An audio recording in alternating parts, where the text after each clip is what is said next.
Ladies and gentlemen, we're going to go ahead and get started. Rodney, are we good to go? Okay. Randy's recording. To begin this evening, you'll notice on the agenda we've got a public hearing for the Council of the City of Buckhannon regarding a proposed adoption of ordinance number 451, which is down further this evening under strategic issues for discussion and/or vote. And that amends ordinance numbers 207, 228, 342, 369, and 392 of our City of Buckhannon ordinances, and it is directly concerning the water distribution service provided by the Buckhannon Water Board for water rate increase for the City of Buckhannon service and beyond. So I would first like to open up the meeting. We have a representative joining us on the phone this evening, Todd Dingus. He's a CPA with Smith, Cochran, and Hicks of Charleston, West Virginia. And Todd, in conjunction with Smith, Cochran, and Hicks, performed an independent rate study for the City of Buckhannon. The City of Buckhannon did not perform its own rate study. It was done by a third party, by a CPA firm, and Todd is here. So I will turn it over to Todd to kind of lay some information out for this public meeting. Todd, are you with us? Yes, thank you for the introduction. I'm Todd Dingus with Smith, Cochran, and Hicks CPA. Back in 2015, our firm did a similar rate study on the water system, and at that time, the city increased water rates. So it's been 6 years now, and you have to address utility rates, because when you set rates, you basically are only setting them to cover the cost that you have at that time, and then generate the required surpluses that are necessary. So it has been 6 years. Most utilities have rate changes about that time frame. It would be better if we did look at maybe shortening the time frame and not have as large of an increase next time, and do a similar study in a couple of years and maybe address it more quickly. But the city now is currently having negative cash flow in its water operation. So it's important that the city just not utilize the money that it has in reserve. It's required by its bond ordinances to maintain a positive cash flow and a certain debt coverage. So we came in, did a study, and have recommended that the rate increase to the city customers 25%, and that affects the minimum bill. Now, the minimum bill would increase from $13.02 as it exists right now to $16.28. So that's about a $3.26 increase on the minimum. Now, the average user uses 3,400 gallons, and that bill would go from $21.80 to $27.27. So you're looking at a little over a $5 increase. Now, the city's rates are very low compared to other water utilities throughout the state. There are 367 utilities that provide water service, and right now the City of Buckhannon has a rate that is 33rd out of 367, which means you're in the bottom 10% in rates as far as what the customers pay.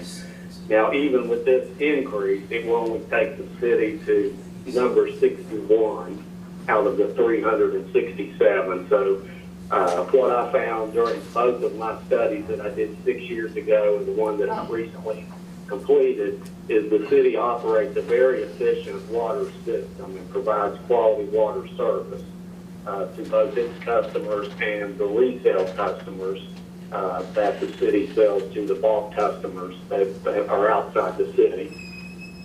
Now, we are proposing, as a part of this ordinance, to raise the resale rate. Right now, you resell water for PSD, and the resale rate that you sell water for is $1.76. And that, and it's proposed to raise that rate to $2.50, which is a 74-cent increase, or 42%. Now, that certainly doesn't mean that the customers of those four PSDs bills are going up 42%. It just means the component in the rate structure that would be the cost of purchased water is going up 42%. The average bill, what the Public Service Commission will do is pass that through to the customer. So you're looking at about a $3 or so increase. That's what the customers of the PSD would have. It's not a 42% increase on their rate that they pay. It's only 42% on the price of water. And the $2.50 price per 1,000 gallons is very reasonable compared to other utilities that resell water.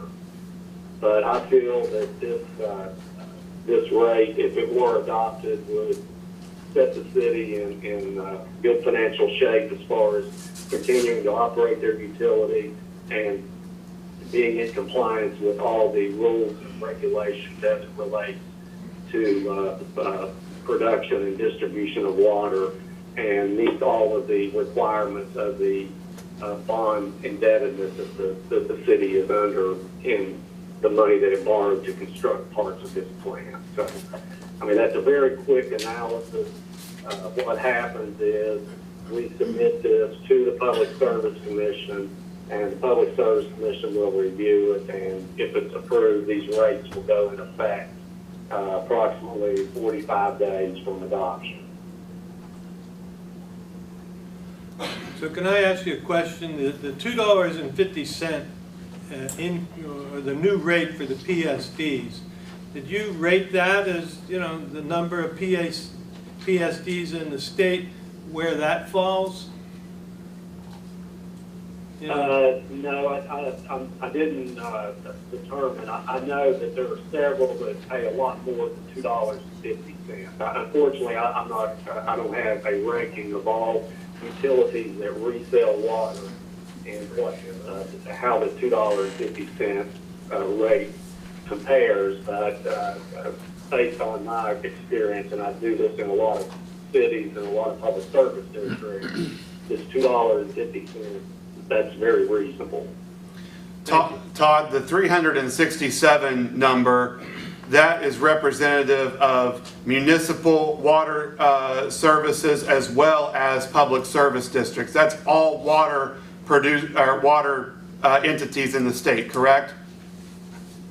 Yes, that's Okay. all water providers, whether they're municipalities, public service districts, or even private water companies or associations that sell waters. Those are the 337 that are under the control of the Public Service Commission. And right now, the city's rate is, number 33 out of 367, and it will go to 61 if this ordinance is adopted. I should also mention this evening that we do have members of our water board present. From the council's perspective, Councilman Thomas is on the water board. I, as mayor, chair the water board by default. And then we've got Erasmo Rizzo. He is a member of our water board. We have Don Nestor here as well. And Kelly Arnold sitting over here to our left, most of your all's right, is the water superintendent at the water plant, overseeing all of our operations. Jack Rigger's on the Jack Rigger, I'm sorry, that's true. Jack Rigger is also a council member. He is on the phone. He's also a member of the water board. So we do have our water board here in attendance as well, in addition to the council. Amby, before we open to public comment, is there anything you would like to add, or Tom O'Neill, before we? It's up to you, or we could. I mean, I can add just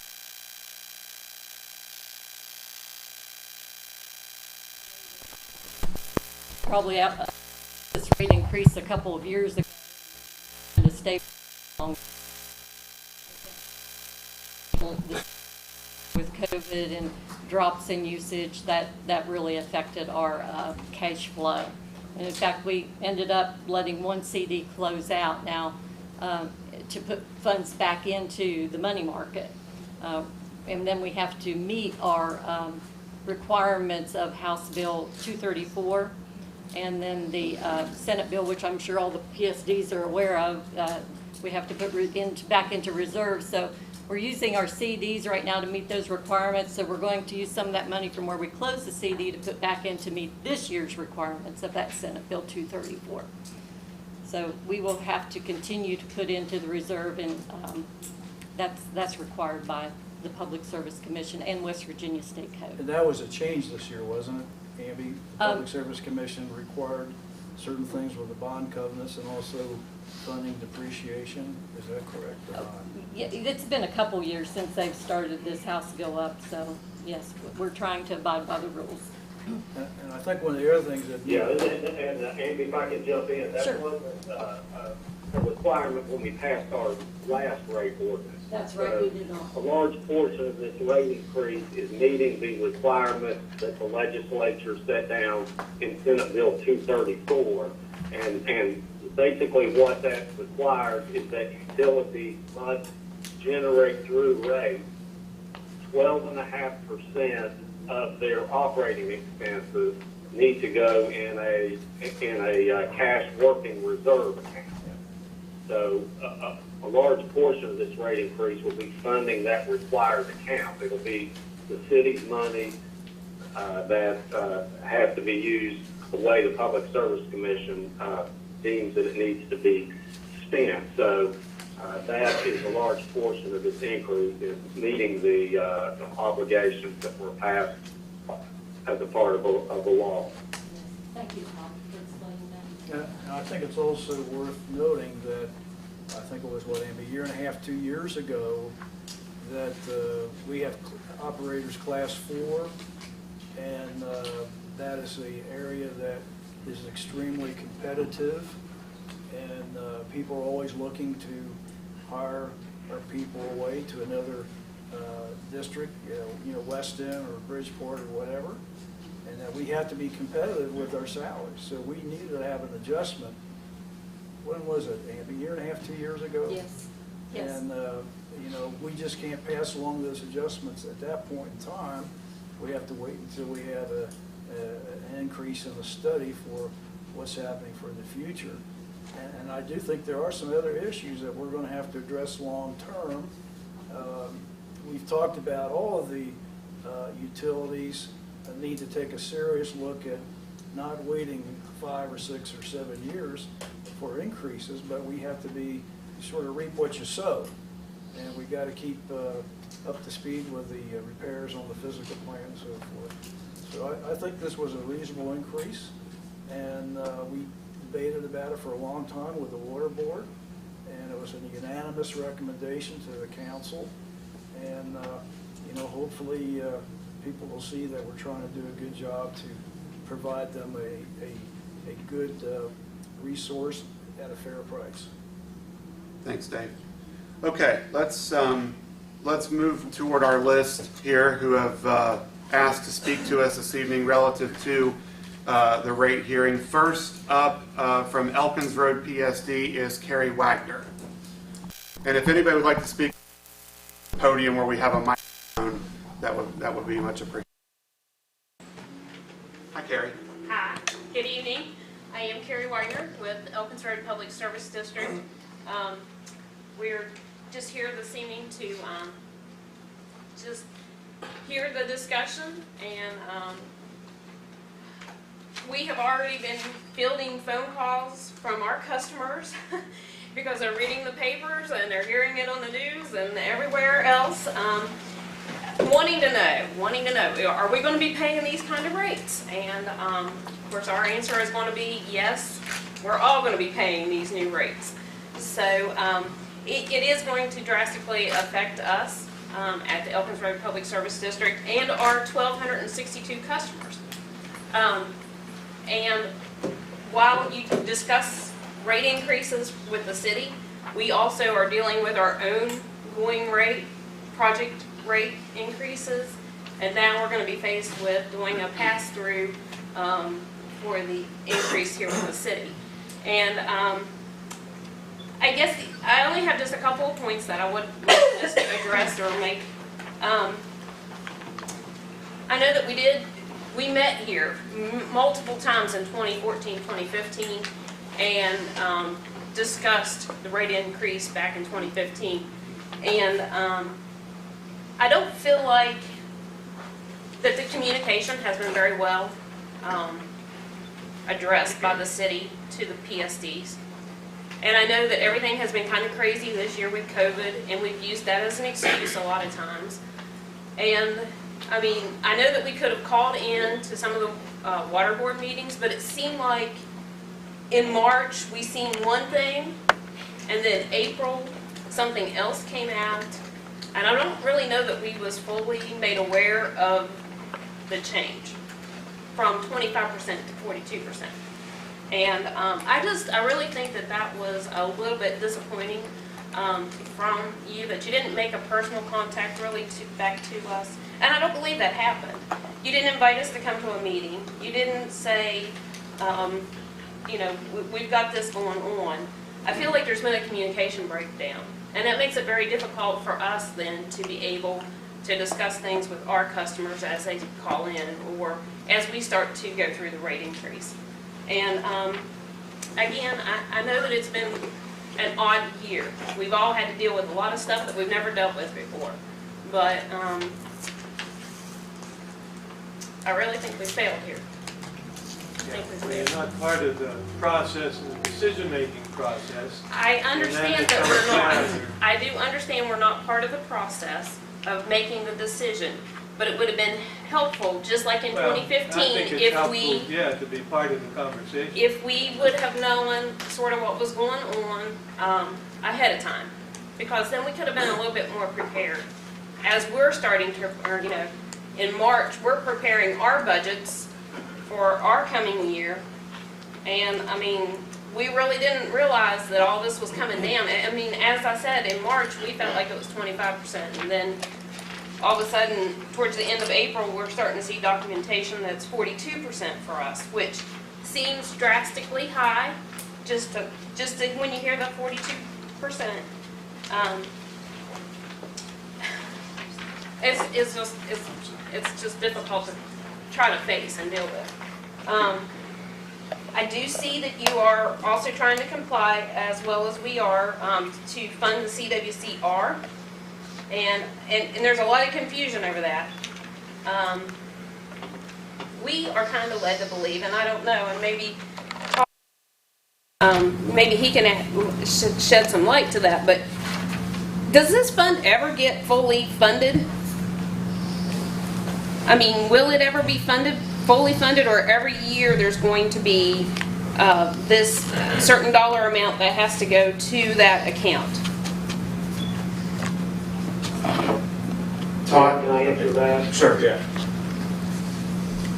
Okay, the original Senate Bill 234 did cap the cash working reserve fund, but this recent general order back in March of last year, I mean, the way that the order is written, it does not cap, so it's money that has to be generated on an annual basis, and I mean that was a major change in the law, but that's the way that it was. I mean, that's the way the Public Service Commission the order was written by the Public Service Commission. So to answer your question, it does not cap, where the original Senate bill, when the account was established, it capped at a certain amount, and then your rates were lowered when you reached that level in the bank. But basically now you have to generate that on an annual basis, so it's going to increase all utilities, or all water and sewer utilities. I mean, nobody has that in their rates right now. Okay, because that's where we were confused. We felt like that there was a cap. In fact, some of our rate increase information for our, says that we're gonna cap out, and we have a step down in a few years based on if we fund it, but that may be addressed differently. So that's the reason I was asking, based on some stuff that we felt like we were being addressed with, that we're gonna cap out. So apparently you're not gonna cap out, and we might not cap out either with the sounds of it, but there is a lot of confusion on the CWCR. Okay, well that takes care of that. And just one final thing, I mean, I would like to see some justification for the rate increase, the difference in the rate increase from the 25% to the 42%, the 17%. There's, for the PSDs, I mean, I know you're talking about the, you know, the wages and the competitiveness and everything, and I understand that. I understand that's out there. Is that information the difference for the rate study? Because I have this rate study that's dated 4/6/2021, but I don't really see the backup for the PSDs. I see some stuff in here for the 25% going rate increase to the city of residents, but I don't really see the justification with all of the PSDs going to the 42%, and I'm just asking, is that available? Is it here? I don't know if Todd can answer to that or not. I do know that on the last rate increase, you didn't get as much of a rate increase as our residents did. I did So remember that. I think that was probably a failing on us, and we should have passed on as much, if not more, at that time too. Right, I did remember that. When I looked back at my 2015 notes, I did recognize that we did not take the hit as much as the city did. So, kind of paying for it now, and I hate to say that, but that's sort of, I think, what's happened here too. Todd, do you have anything to add to Carrie's question? No, but Abby is correct. When we passed the rate ordinance back in 2015, the PSDs, they were very happy because the rate didn't go as high as city customers in the first step. And then the second step, everybody's rate increased the same. I think we have to be careful also about, We need a microphone because folks can't hear David. should I speak louder? Yeah, speak louder and then we'll bring a microphone over. I think we have to be careful in regard to the kind of description we use with our language. Like, Carrie, when you say a hit, our whole philosophy is we don't make money. You know, we're a not-for-profit organization. We're not a profit. And the Public Service Commission is very, very thoughtful in regard to making sure the rates are not out of hand, but are going to be provided for the future. And one of the things I have always been very concerned about with the Public Service Commission is the infrastructure for the state. Our municipalities in water have a real challenge for the future. And how are they going to pay for the upgrade or increases and so forth for the future?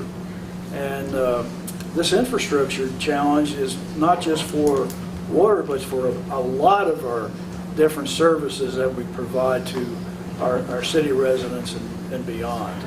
So I just want to make sure I'm not looking as a finance person to say, hey, we need to make more money in the water department. We're trying to be fair and also make sure that we're paying our employees a fair wage and also providing for the future for the customers. The PSCs too, and is part of the reason.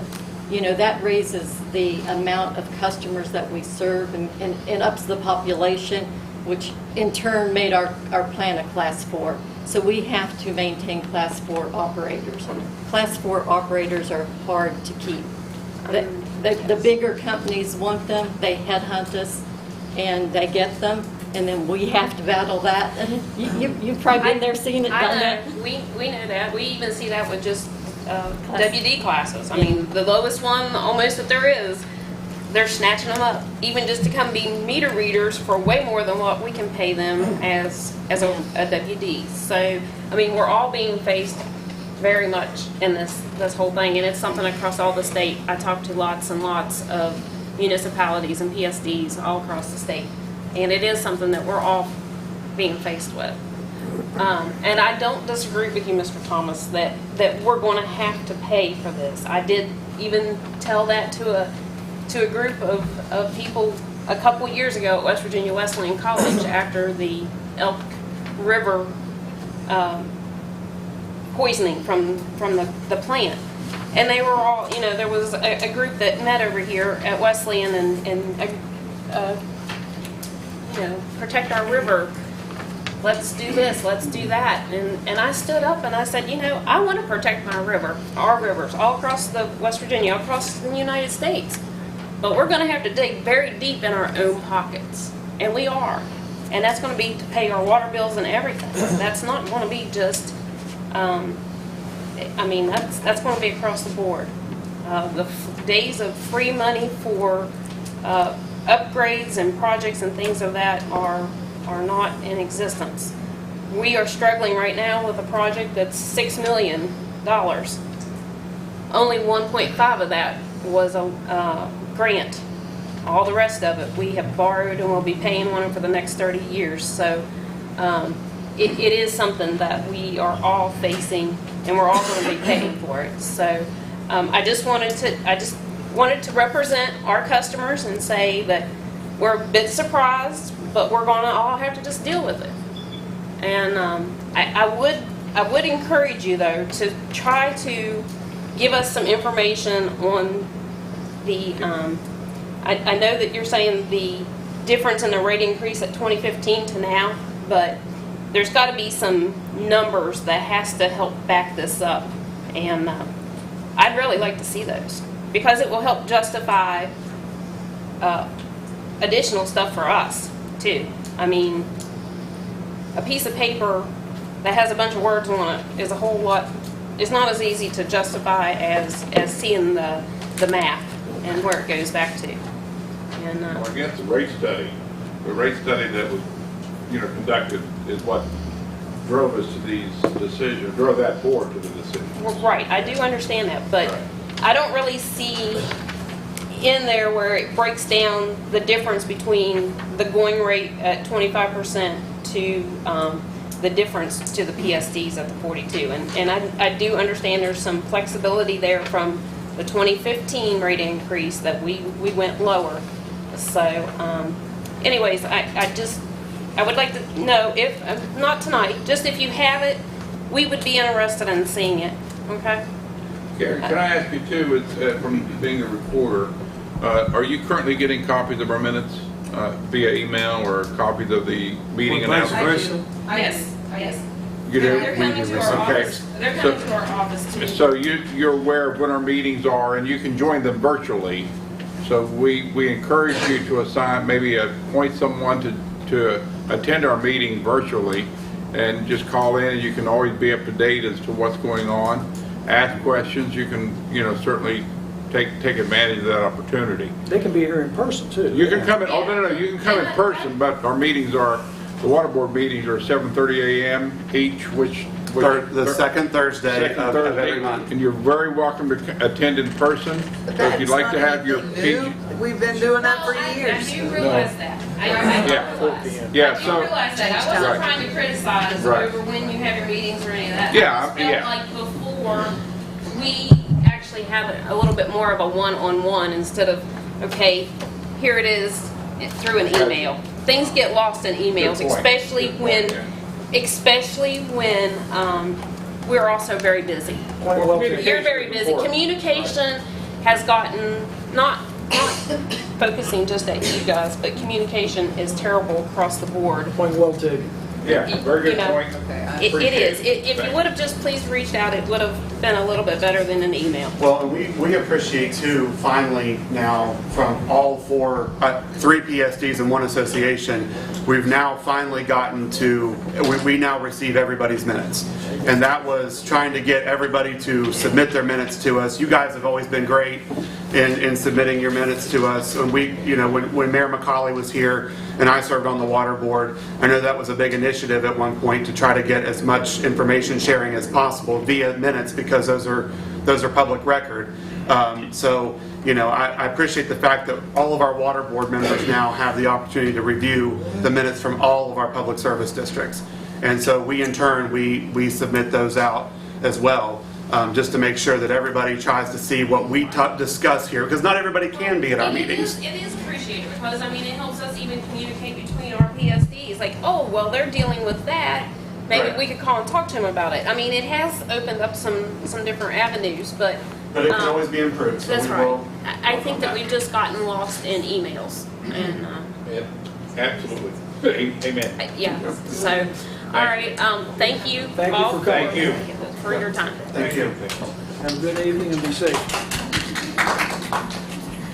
Okay, next up that wishes to speak to us is Roger Ward.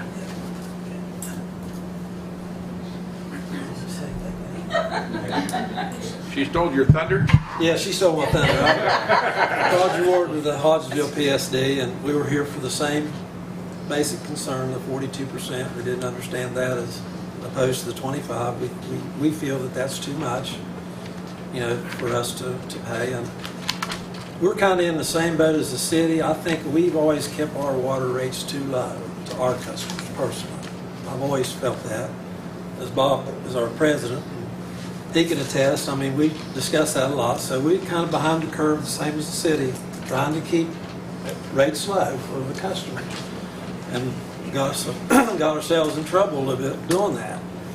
So we were behind in arrears to everyone knows in the city, and we managed to work that out to where we're, going well now, I think, in that respect.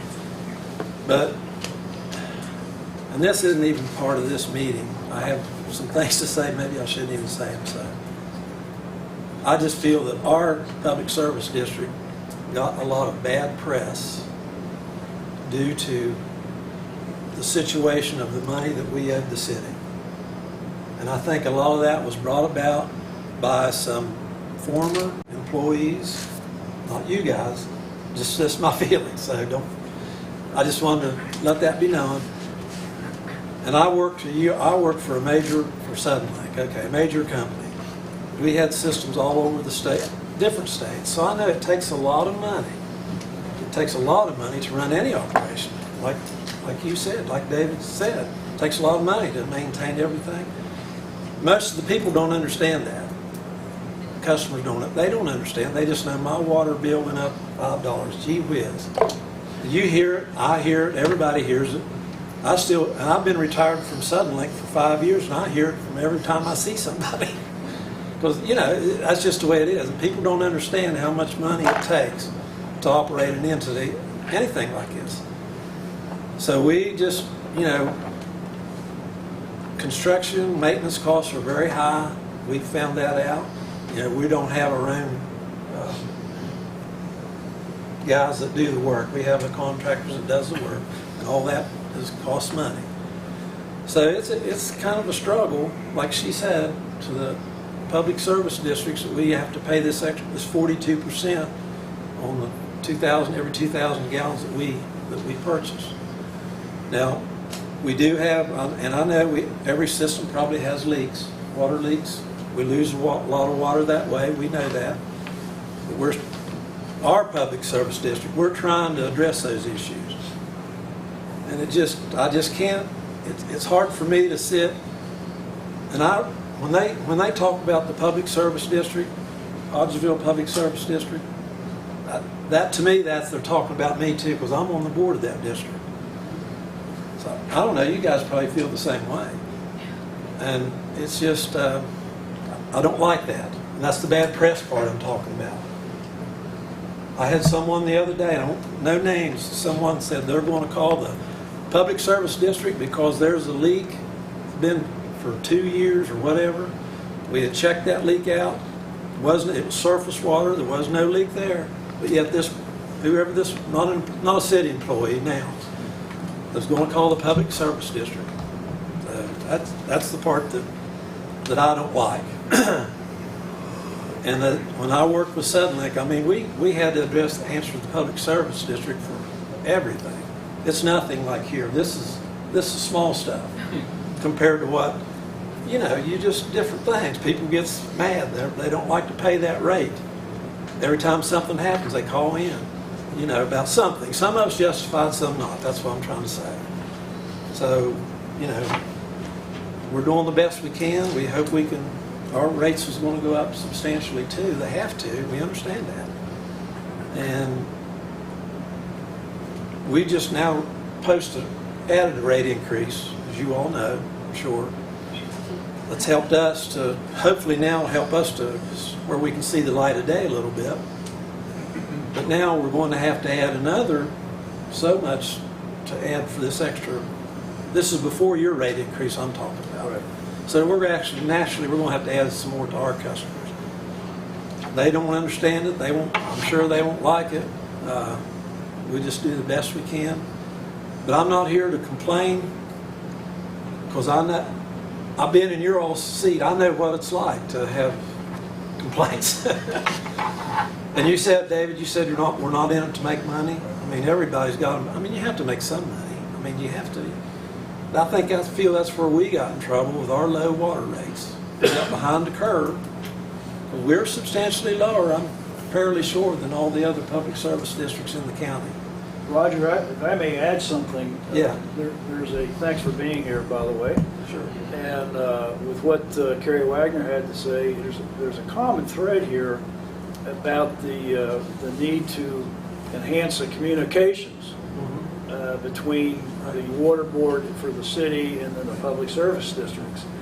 And I know I've been on the water board now for almost 6 years, and we had a lot of issues with Hodgesville. Right. That you're aware of, I'm sure. Yes, I said that, yes. And, I think some of that was because even the county commissioners were not receiving the information that they probably should have received in regard to audits and so forth, and minutes. Okay. And so when you're looking at the increases in rates and things like this, it's very important to have communications. I agree. Very And you are, at one point, the Hodgesville was extremely down the tube, so to speak, as far as that's what I said. yeah, and it's almost completely caught up. Yes. And We're glad of that. yeah, we all pay for low rates at some point in time, and you have to make it up. I have no complaint with your all's water rate to your residential customers, but I think you're low compared to the rest of the ones in the state. I don't have an issue with that. Maybe I'm looking at it from the wrong side of the. Maybe I should be looking at it as the customer side, but I understand that. Yeah.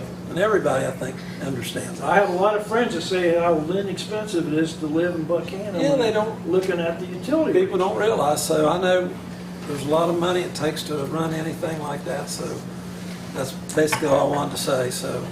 Two things. Okay. I want to thank you for coming. Sure. And I want to thank Hodgesville for working so hard Thank to get We appreciate it. to make up ground, We appreciate it. with your PSD. And I know it hasn't always been it's been a rocky road at some points with us, but I appreciate the fact that we've worked to try to eliminate the late fees, to let you guys pay on principal, and try to work with you to and so I appreciate the work that you all have done to help meet us halfway with our system. And I know that, but the part that hurt me the most was comments from people that I talked to. They got the impression that we weren't trying to fix our leaks. Right.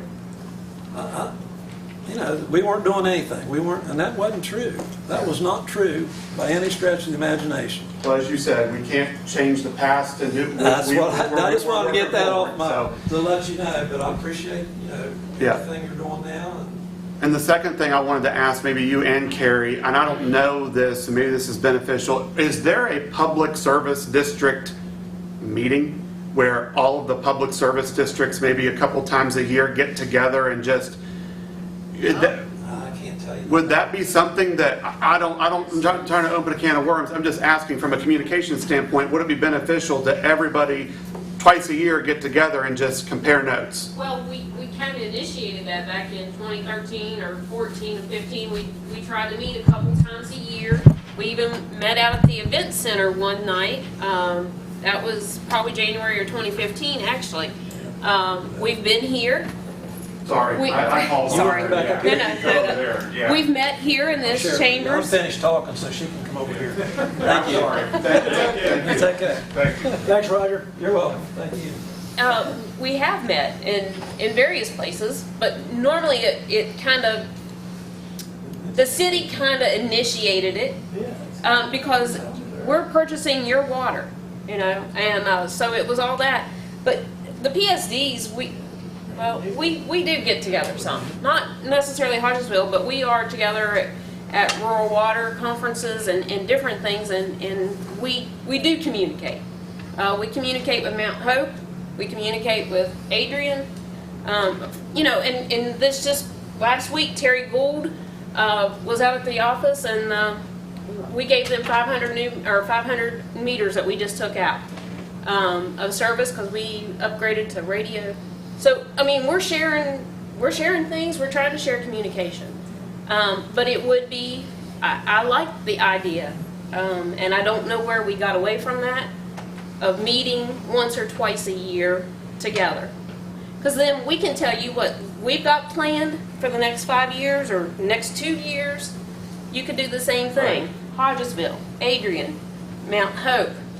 Because what I'm hearing is, so Hodgesville just implemented a rate increase, and now we're looking at this, so it's like a double whammy. You guys are kind of the same boat, and I think Mount Hope is also possibly in the same boat. I'm not sure. I know a couple people that are affiliated with Mount Hope, so that's why I don't quote me. I don't know that for sure, but I mean, I think if we can and it can be at our water board meeting. We can set 2 meetings a year and just invite the PSDs to a winter and a summer meeting, and we can try to just share some information. And that's where I think that we were going before, and I don't know where we got away from that. And in fact, at one time I felt like somehow there was maybe, and I think Nina from Adrian might have been appointed to it, but she was maybe asked to be a representation to that board. I don't really know, but it seemed like she was asked to serve more so than any of the other PSDs. And I think if you were going to focus on one person, then you should have rotated that. You should have said, okay, hey, Elkins Road, send your person this month. Adrian, send yours. Hodgesville, send yours. If we're not all going to get together at the same time. But at any rate, but yes, I mean, we're all facing rate increases. I know Hodgesville is. Adrian's getting ready to do a rate increase. And we are too. I mean, we're going to be going from 33.54 to 45.24. Yeah, 45.24, and that's without the city's increase on it. So our customers are going to see a substantial, but that is because of the project, which we were able to refurbish our tanks. We've refurbished several things. We got generators for all of our pump stations. I mean, we've done a lot for our old customers as well as the new customers. So, and it's not about us tonight. Thank you for your time. It's a struggle. It's a struggle for all of us. I mean, It is, but it's a struggle, and I don't think the average customer has any idea they have none. how much None whatsoever. like a tank would cost. Just like he said, they have no idea. I mean, we refurbished tanks, 2 tanks, and it cost us $300,000. But if we would have built 1 new tank, it probably would have cost us $500,000. So they don't recognize refurbishing something that was 40 years old and costing this, and building a new one and what it's going to cost. Right. And as I said earlier, Kerry, I've been on the water board for quite a few years, and we never had a discussion since I've been on the board to meet with the public service districts. I think that's a great idea, to meet semi-annually. Well, I was thinking maybe you were in some of the very beginning ones, but No, I wasn't. But I do think it's a great idea. I think it would open up a lot of communication. Twice a year would be great. Yeah, Thank you. thank you. Thank you very Thank you. much. That's it. Okay, Carrie and Mr. Ward, Roger, were the only two that actually signed in and circled the yes that they wanted to speak to us relative to the public hearing. Does anybody else wish to speak on this, On the public on the hearing. public hearing? You do? Okay. If I may, Okay. I'll hobble over here and do it. Observation and then a recommendation.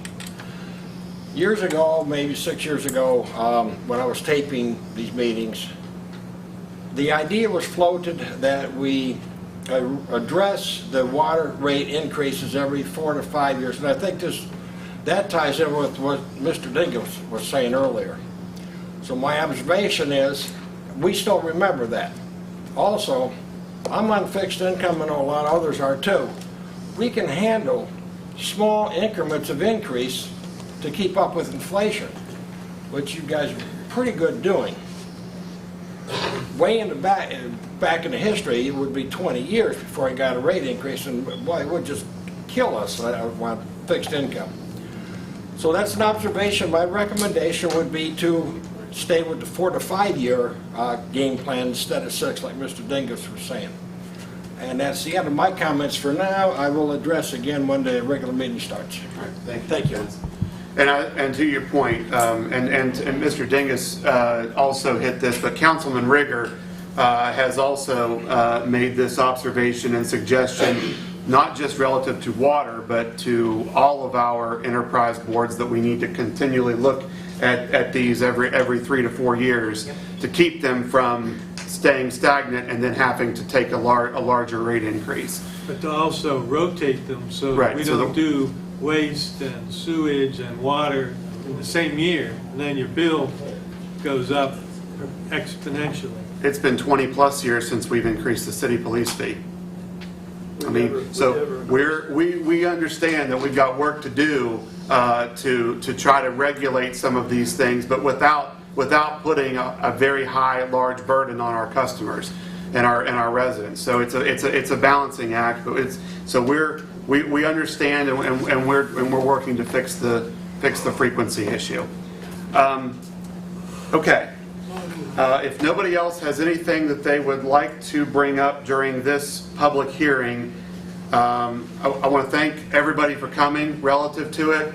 Thank you for what you do with the PSDs. You provide water and services to folks who otherwise would not have the service, because you look at some of these places and it's a long, as Mr. Nestor hails from it, it's a long way to Pickens.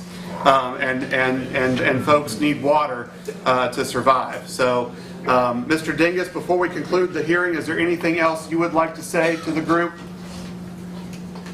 No, I appreciate the way that I was able to access records from the city. I mean, the city's very timely responded to any request I made, and I know from the past rate study that the city does operate a very good utility. And thank you for your work to help us with determining the direction to go. So, okay. Thanks, Todd. Thank you very much. I'd entertain a motion that we conclude the public hearing. A motion by Mr. Thomas, a second by Mrs. Albaugh. All those in favor, please signify by saying aye. Aye. Aye. Like sign opposed? Motion carries. We'll take a 5-minute recess before we begin the next portion of our meeting. Thank you all very much.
Yeah. Where's our agenda for that? Okay, ladies and gentlemen, we had another wrench thrown at us this afternoon, and you may have noticed in your emails, I don't like this term, but we call it this because we did not have the amount of time necessary to put it in place.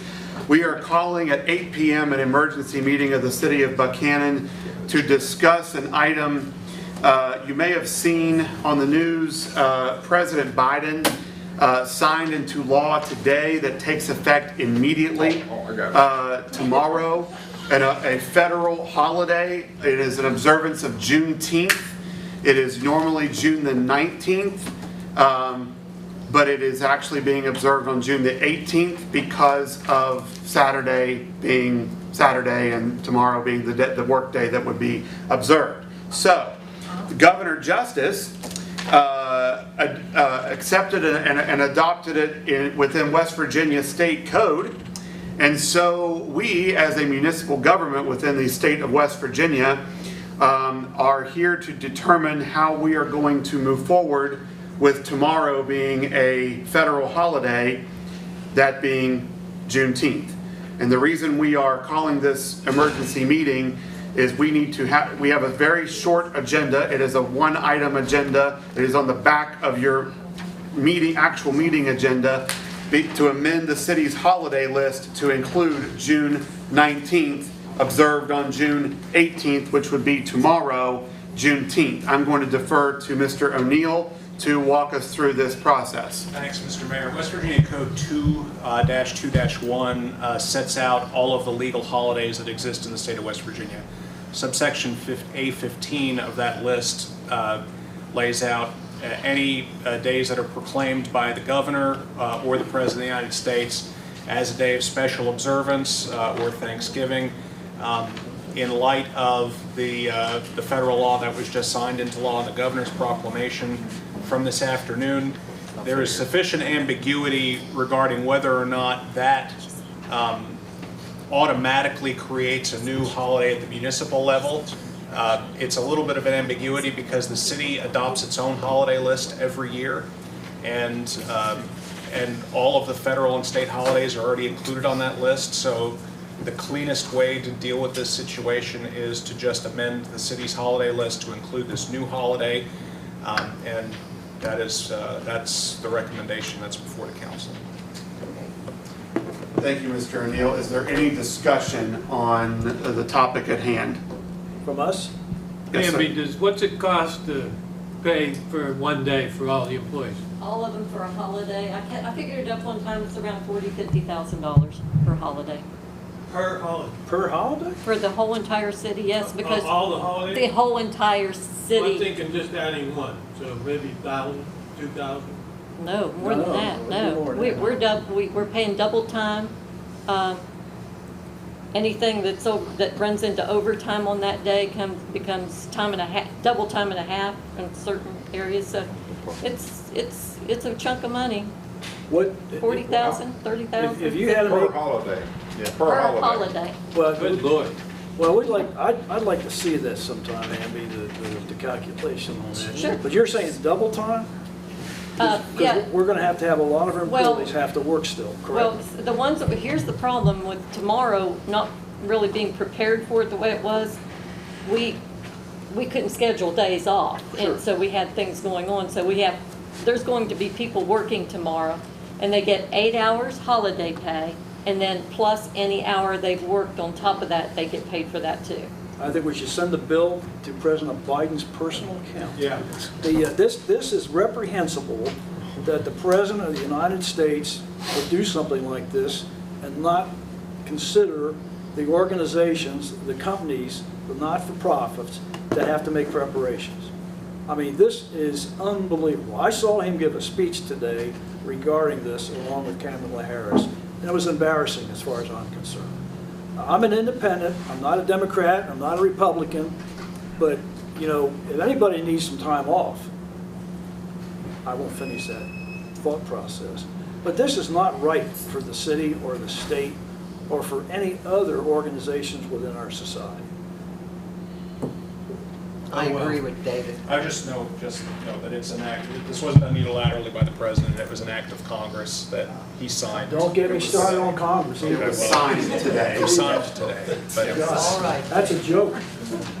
Well, per the recommendation of Mr. O'Neill, we need to recognize this as a holiday. And so how do we want to proceed with determining what services are being offered? Or do we need to? the department heads, I think, are probably my counsel. The counsel is the department heads are best equipped to determine who actually needs to work and who does not. Well, if we look at this long term, if we add this to the holiday list for the city, is there a holiday that we should take away? I mean, when you're taking a look at $40,000 or $50,000, you know, a business would consider doing that. And how often are we going to be exposed to somebody who simply says, hey, we're going to have a holiday now across the country, without any consideration, without any discussion with the municipalities or the states? So you better get ready for anything and everything. You know, he wants to put a $6 trillion, I mean to trigger you. Yeah. Okay, is there any further discussion? I agree, I think Mr. O'Neill has a great suggestion. I think what we're here to do is determine that this does, the city of Buckhannon shall recognize Juneteenth as a holiday, and we will determine, we will refer to the department heads to determine what services and what personnel are necessary for tomorrow. Can I ask, Sure. so if employee works tomorrow, it's double time, but if they Well, take... it's not technically, it's double time for They're coming any in. hours they actually work. I mean, they get 8 hours. They get 8 hours for their holiday pay. They're gonna get that no matter what. Whether they work or not. Yes. And then if they work, then they will get an additional, Okay. The hours they work, they'll be paid for. Yeah, it's double time if they work.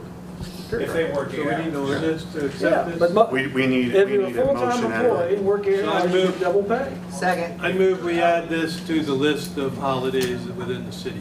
Is that Second. Are we going to vote on this? You have to. We have He to. called for, Who called? the mayor, you were talking out, and you probably didn't hear what he was No, I saying. didn't. We have to have a motion and a set, we have to take action on this of some sort. So, Mr. Rylands has motioned, Mrs. Albaugh has seconded. I will call for the question. All those in favor, please signify by saying aye. Aye. Aye. Like sign opposed. Aye. Motion has carried with Mr. Thomas signaling the only negative vote. Let the minutes reflect. Okay, that is a singular emergency meeting. I'd entertain a motion that we adjourn. So moved. Second. All right. Second. All those in favor signify by saying aye. Aye. Aye. Okay. Opposed? Aye. You want to stay in that meeting? Yeah, I'd like to, I'd like to have a tirade for a while. Okay. Have a piece of candy. Okay, we're not going to take another break. We're going to go right through to our regular meeting. It is 8:10. I'm going to call the meeting to order. We will observe our traditional moment of silence, followed by the Pledge of Allegiance, and then we will begin our business.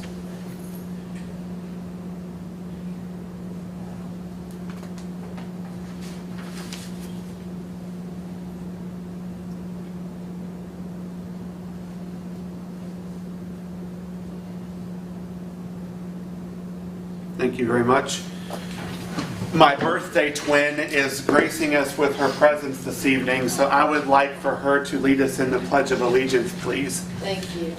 I Pledge allegiance to the flag of the United States of America and to the republic for which it stands, one nation, under God, indivisible, with liberty and justice for all. Mr. Rigger is also, actually we're birthday triplets. Mr. Rigger is June 16th as well, so greatness on June 16th. It depends on your viewpoint. Better hold us down there, but Okay. Happy birthday to all of you. We need our own holiday. And we do. And Mr. Thomas, you want to give us a A holiday? national holiday for the rest of the year, yeah. Okay, that sounds good. Okay, Mr. Dingus has already joined us under recognized guests, so we have dispensed with C1. We are to C2, and we welcome members of the Upshur County Board of Education, led by Dr. Stankus, Superintendent of Schools. Welcome. Thank you, Mayor Skinner. It's a pleasure to be here. We're here just to share a little information about what's happening in Upshur County Schools this summer. We are fully operational and all schools are open. Every day for 4 days of the week we are having school. On the first 3 days of the 5 weeks we are having class, and it's experiential and hands-on learning. On the 4th day of the school week, the students go on a field trip, and today they went everywhere from Sandcastle to the National Forest, the wave pool, where else, Dr. Harrison? They rode the trains at Cass, they went to Pittsburgh Zoo, and each week for 5 weeks they're traveling to a new place. Places that our students would not normally be able to go during the summer. And families are invited to follow along and go on these trips with the students. We have over 1,000 students participating in our summer academies, and we're really excited about that. This is made possible through the eSurf money. And so we are here today also to tell you about what we're doing in terms of feeding our children in the community. And I've invited our Wellness and Child Nutrition Director, Mr. Eddie Vincent, and also I want to recognize Dr. Harrison, who's here with me. So we are just really excited about what's happening. One of the other things before Mr. Vincent comes up and talks about the feeding of anyone 18 and under, we were really honored to be able to offer the pool passes that we are offering right now to families in our community. You have to have a child who's enrolled in school, and if you do, that child can get a family pool pass. Up to 6 members of their family can get this pool pass. So anyone is eligible for that, and we're paying for it with the eSurf money. Additionally, we are offering a pass to the West Virginia Wildlife Center, and that's a family pass as well for up to 6 family members. Let's all face it, we've been through a pandemic, and it was hard. And we want our children out in the community. We want them up and moving off of their couches, away from the computer screens, and with their family. We believe all of this is really valuable. And healthy, engaged children learn better. So we're looking forward to a great upcoming school year. And I just want to thank you as City Council for always going alongside of us and supporting us in all that we do. I really appreciate all that this membership, all that you do for our community, but not only for our community, but for Upshur County Schools and the children. Thank you for that. Mr. Vincent? Thank you. Thank you, Darla. Sarah, can I ask a question? Yes, of course. How many other counties are following this kind of example, do you know? To this extent, not many. We are really in a unique situation. We have a really creative team, and we have a lot of people who are willing to work hard, and they saw the need for this kind of activity for our children. So some counties are doing 1 or 2 days. Some counties are doing just small camps. We just offered scholarships to all the students who attended the Liars Camp. We're going to do the same thing for the film camp. We want to keep our money here in this community. And we have a really great community. We have a lot of really unique things going on in this community. So I always believe Upshur County is a really unique and wonderful place, and we're seeing it. We really are Mr. Don Nestor is right now leading with Dr. Harrison and Stockert Youth Group, and we just hired, well, the person was just named today, Dr. Susan Alloy was named as our community liaison with that group. So, I mean, we're just really seeing a lot of things happen that are really positive. And so I just love the momentum that the pandemic was challenging. It brought a lot of challenges, but it brought a lot of good and innovation. I think your team is spot on, and the only suggestion I would make is I think this should be covered by the press, not just local press, but the state and national, because we need great examples of how boards of education make a difference in our community. And this is a great idea. Thanks for your team. We appreciate your leadership. Thank you. One of the other things that we're doing that I think is unique, and I haven't heard this anywhere else in the state, our board voted to pay for all trips that any athletic or school trip and team will take during the upcoming year. PTOs have traditionally done that fundraising to go on these trips. If it's our bus and our driver and our students, we're going to use this COVID money to pay for those trips. So we will be doing that this upcoming year. You could get donations for that also. Right. We won't need to do that this year, so we are. Could it be for like baseball games or something? Yeah. To go other? Yes, yes. Awesome. Any trip that our athletic teams take, The whole athletic. That's great. yes. We're going to free up the boosters' money to do other good things. There you go. Exactly. That's right. So I think we're going to see a lot of positive in this upcoming year. Our employees, again, they've stepped up. They didn't have to work summer academies. And again, every school has a principal, a secretary, the custodians, everyone's there. It's operational. We're having school. Would that include uniforms also?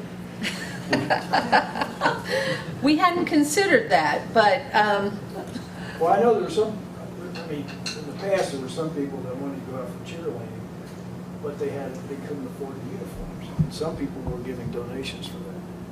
that's a great idea. Thank you for sharing I that. thought you meant wear uniforms to school. No, sport uniforms. Sport uniforms. That's a great idea. Well, yeah. Anything that can show a positive benefit for our students, we can do. And we are, the 19th of July, I think it is, we're going before the state superintendent to tell him about our plan and what we're doing here in Upshur County. Dr. Stanges, you might want to talk briefly about the stakeholder meetings we've been having to help us decide how we're going to spend those dollars. We're getting input from. Yeah, go ahead and tell them. We've been having a series. Okay. Sorry, we're recording, so. Thank you. So we've been having a series of stakeholder meetings from all of the constituencies throughout the county. They're coming together for a meeting, and one of the things, or the major thing we're asking them is, how can we most effectively spend the dollars that we're getting that will best benefit our students? And then we're bringing all of that information together in a plan that we will have to present to the State Board of Education, because we do have to validate how we're using those funds to benefit our students.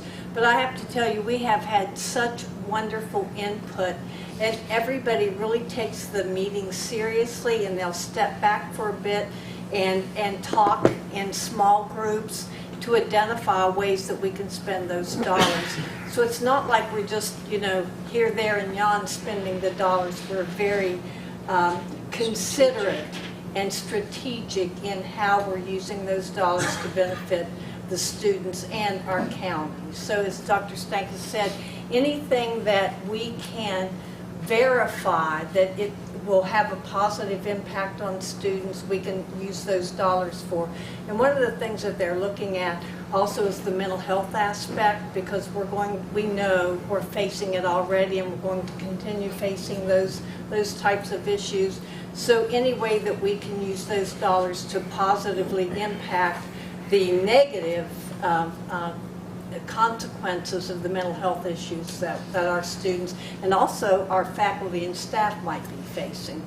So we're very strategic, and we're very strategic as a county anyway, but the state is requiring that we be even more so with the dollars that they're giving us. So we're getting lots of input. Good work. Yeah. Our focus is on the whole child, and with that in mind, we created the Wellness and Child Nutrition Department, and Mr. Vincent came from the helm of the Buckhannon Upshur High School and has taken on this position as director. He'll share with you some of the things that his office and staff are doing. So, Mr. Vincent. Thank you. Thank you. I gave you a handout. It addresses a little bit about what we're operating under, something called summer feeding. And so if you go back to March of 2020, when the pandemic happened, we started feeding families and children and operating under this summer feeding. And what that means, normally we would operate under something called National School Lunch Program. Summer feeding has given schools more flexibility with how they distribute food and what the actual contents are. That's still all child nutrition approved items, but it's a little less strict than a traditional National School Lunch Program. So we are still operating under summer feeding. It's changed a little bit since March of 2020. So my role at that time was principal when I got involved with distribution of food, and then we, it's evolved a little bit because in July when I took this position, the COVID outbreaks were more, and we had to quit using transportation and groups of people that would put this food together and start distributing it from schools. So we had to eliminate that, and we had to source it out. So we've used Multitude Foods. If you're familiar with Ross Bailey from Multitude Foods, we use him to help us. He's been a big help from everything from backpack programs. We've used 1-day bags, 3-day boxes, 5-day boxes. We're now using 7-day boxes. So in our summer plans, we started in June 2nd with a 7-day box, and what that is 14 meals in a box. It's kept in a cooler. It has 7 breakfasts, 7 lunches. It's the most popular component of this is the milk and juice that's in those boxes. We're the only county in our area that's providing fresh milk and juice in those boxes. A lot of other places are either not doing it or they're using a powdered version of that, and it's just because we're fortunate to have a centralized warehouse that has the storage capacity for this. We have Wendlings and we have Multitude Foods right there that's helped us along, and we have the capability of cooling and storing the food to be able to distribute with this warehouse. And I didn't realize till I took this job that a lot of county school systems don't have that warehouse. So we're very lucky to have that, and that's been a busy place since March of 2020. We have served, I wish I'd have brought the numbers, Dr. Stankus, because it's a lot of meals, and I can provide that, but it's a staggering amount of food that we have distributed since March of 2020. So right now we are using something called open sites. So every one of our schools is an open site. What that means is any kid 18 and under can visit any of our schools when summer academy is in session, and they can come at 9 o'clock for a breakfast or at noon for a lunch. And that's a school prepared. Our school cooks are working. They prepare these meals like it's a school day for the academy. So, but any kid can go to any school at 9 a.m. and at noon for those 2 meals. In addition to that is those 7-day meal boxes that are every Wednesday from 9 to 3. So we are distributing, this week we distributed, yesterday we had 400 boxes given out. So 400 times 14 meals is a lot of food. We've ordered 500 for next week because the demand is there. And those are 500 kids 18 and under that's picking up food, or their families. They sign for it. It's 18 and under, or there's a few, and your handout will show you there's a few exceptions for that.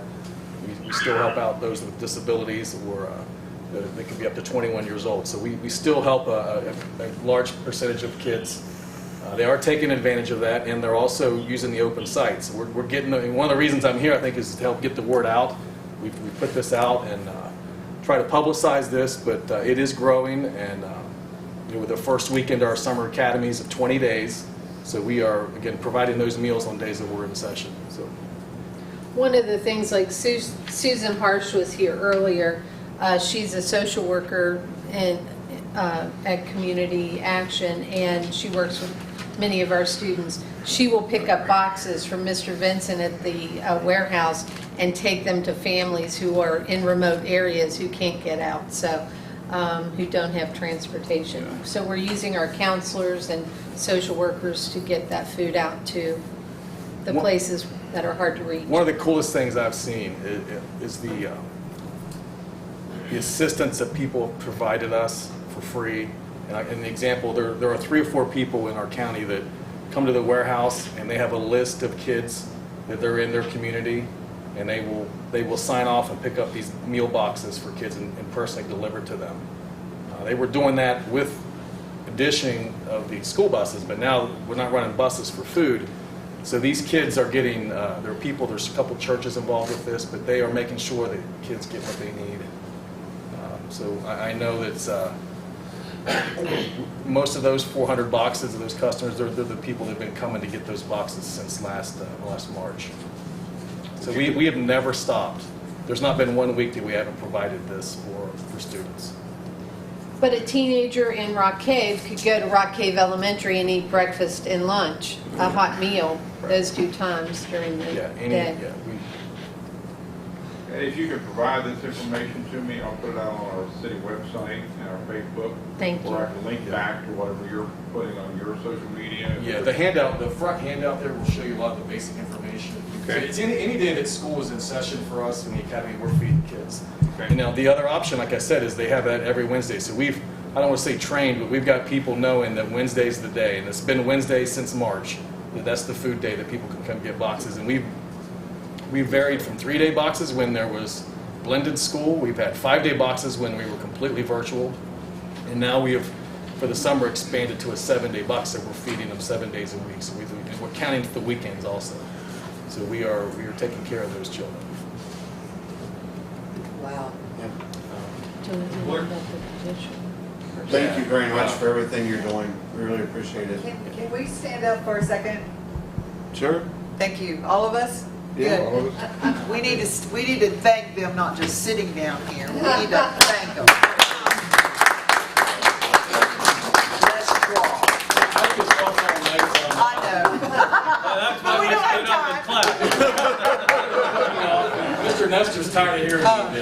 Dr. Stankus wants me to address one last thing for you. So, not just the nutrition aspect of my job and the food service, which is I've been a big learning curve for me. I mean, I was a school counselor, a coach, and a school principal, but this nutrition job is like running a business. So there's a lot of accounting with this, and a lot of, we are essentially spending $300,000 a month that's fully reimbursed. It's a zero-sum game for us. We don't make money off this, but we're trying not to lose money. And one of the things that I insist on is we don't waste things. So we've done a really diligent job of not wasting food, which is a challenge when you're ordering up to 2,000 boxes a week. You don't know who's going to show up, or the weather, or anything like that. So there's been many days that Wednesday we've had to duplicate on Thursday because it was a bad weather day, or a certain time of the month we don't get as much. So we've worked very hard at getting that food to our needy kids. And we've used our social workers, we've used our counselors, we've used our churches. We have bus drivers who know where kids live that would personally deliver food to kids on their own time, on their own vehicles. So it's been a team effort in school personnel and the community. So I'm real happy to see what's happened with that. One thing I want to add, and I'll try to be as quick as I can with this, the other component of my job is wellness and the whole child and taking care of our kids. We are very lucky to have, I'm in a position where I was able to get with some really smart people and work out a plan to provide a service to Upshur County students and staff. And our Board of Education has, they thought long and hard about this, and they accepted the plan and accepted the idea. We're going to have a full-time wellness coordinator that will work work with K through 12 students and staff in fitness and diet and nutrition, lifetime skills and lifetime fitness. They will sort of serve. If you could, the closest thing I can compare this to would be a college strength and conditioning program that would also involve curriculum with our phys ed and health classes. and working with our staff. So we've hired somebody that's going to develop individualized plans for certain kids and certain sports programs.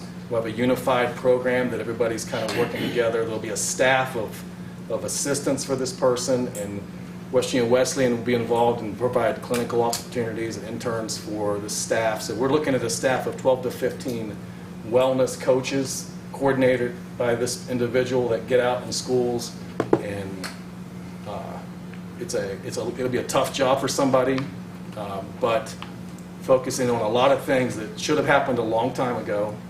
It's going to make our athletics better. It's going to make our physical fitness programs better. And on top of all that, it's going to help mental health and academic performance, because that all kind of fits together. Yeah, So, I mean, to me, 95% of our wellness is consumption and activity, both self-directed acts. Yes, sir. And And if you can teach kids this early, it might be a lifetime thing.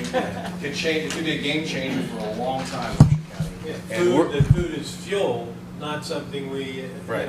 as an emotion, I deserve this. Yeah. And it's expensive to eat clean and eat healthy. And we're looking at a lot of ways to develop fresh fruit and veggies and our farm to school programs that we're really going to supplement what we're doing with kids and have some homegrown stuff and teach kids how to plant and grow and can and preserve things. And all of this encompassed under wellness and whole child and just making people healthier, and they're going to be better students and they're going to be better citizens because they feel better and they're healthy. That's what we're operating under, that assumption. And we will be the only county in West Virginia that has this type of person and program. It does exist in other states, and we've used that as a model. So we're going to make it work. Our board is invested into this now, so I feel a little pressure to make this happen and to make it successful. And Eddie, as part of that program, I think it's fantastic what you're doing. You have a component where you talk about addiction issues with tobacco, drugs, and alcohol. We have a wellness policy now, and we have a wellness team. So every school has a representative on the wellness team, and a lot of those are phys ed and health people, but we're involved our school counselors and some other people in this team, and we're trying everything we can to address things like that. And I've seen this happen where if you get a kid involved in not just athletics, but something where they're connected or attached to the school, they're less likely to have those kind of problems. Yeah. And they'll be happier citizens, and when they get to be adults, they'll be able to teach their kids, the proper nutrition and lifestyle that's going to make them, a healthy and longer life. A lot of peer pressure to experiment with things. Yeah, there's a lot of bad things out there, so we're going to try to counteract that by pushing fitness and diet and nutrition and recovery, injury prevention. I haven't addressed that, but that's the other component to this. We've had way too many kids with lifelong injuries. You get a concussion or tear an ACL, it's a lifetime injury. And that can affect you and affect your school performance and everything else. So this is all encompassing, and we're just trying to make kids. The pandemic has exposed some things and it's shed light on some issues that some of our kids are having. A couple of times tonight it's been noted that we're the only county doing this, we're the only county doing that. We need to be shouting this stuff from the rooftops to at the state capitol and the major media outlets in the state to try to get to show what's going on here, because I know Dawn has reported several times at Stockton Youth Board meetings the collaboration going on. We're the only county doing X. Eddie's just come to us, we're the only county doing X. Dr. Stankus, we're the only county doing X. So this is an excellent initiative across the board that Upshur County and that the school system has taken on, and should be very highly commended for it, and we thank you for it. But we need to work on getting this statewide so that everybody else knows what's going on here, that we are, we're being proactive, taking the bull by the horns, and trying to improve our quality of life in this community, so that the whole state knows that Upshur County is the center on this. It's always better to have someone else tell your story. Tell the story. Be authentic. Represent value. If you start telling your own story too much, it's self-serving. But, Yeah, and I think as a community, we have differentiated ourselves through these actions and the actions you're taking. And it's a thoughtful process, but I think it's kind of contagious, you know? It is. So thank you. If I might add, Mayor. Sure. From what I've seen and heard, not only just tonight, but in this group and within the community, it's only going to get better. It's only going to get better. There's some things happening out there that are just going to get better. They just are. There's some more things coming, and I'm Yeah. not going to share that because it's already Yeah, past that's Dr. another meeting. It's already That's past for Dr. another Harrison's meeting. bedtime, so she keeps looking at me like this. And but any questions? You can smack them after. And she will. Feel free to contact me if you have any questions or concerns, and we will always try to make things better, and we keep moving in that direction. So. Doing a great job. Yeah, thank you very much. Thank you, Thanks for all of coming, you. and thanks for your work. Oh, you can't leave. You got to stay right here with us. No.